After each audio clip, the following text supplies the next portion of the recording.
So then let's consider first of all, what is a mind in the grip of vicious circles? Well, one of the most obvious instances that we all know is the phenomenon of worry. The doctor tells you that you have to have an operation. And that has been set up so that automatically everybody worries about it. But since worrying takes away your appetite and your sleep, it's not good for you. But you can't stop worrying, and therefore you get additionally worried that you are worrying. And then, furthermore, because that is quite absurd, and you are mad at yourself because you do it, you are worried because you worry because you worry. That is a vicious circle.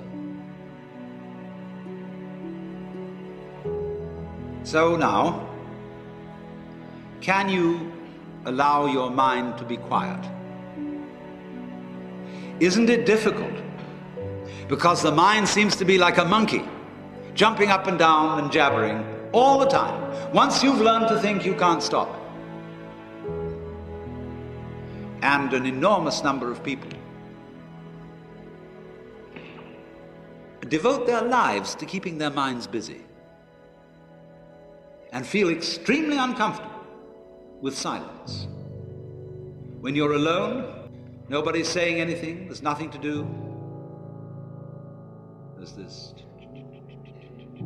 worry, this lack of distraction. I'm left alone with myself, and I want to get away from myself. I'm always wanting to get away from myself. That's why I go to the movies, that's why I read mystery stories, that's why I go after girls or anything that you do, or get drunk or whatever. I don't want to be with myself. I feel queer. So, well, why do you want to run away from yourself? What's so bad about it? Why do you want to forget this? Why do you want to become yourself? Because you are addicted to thoughts. This is a drug, a real dangerous one. Compulsive thinking, going on and on and on and on and on all the time. It's a habit. So there's a difficulty about stopping that activity. And you really have to stop it if you want to be sane. Because if I talk all the time, I don't hear what anyone else has to say. Then I'll end up in the situation of having nothing to talk about but my own talking. Or so in exactly the same way, if I think all the time, I won't have anything to think about except thoughts. So in order to have something to think about, there are times when you simply must stop thinking. Well, how do you do that? The first rule is don't try to. Because if you do, you will be like someone trying to make rough water smooth with a flat iron.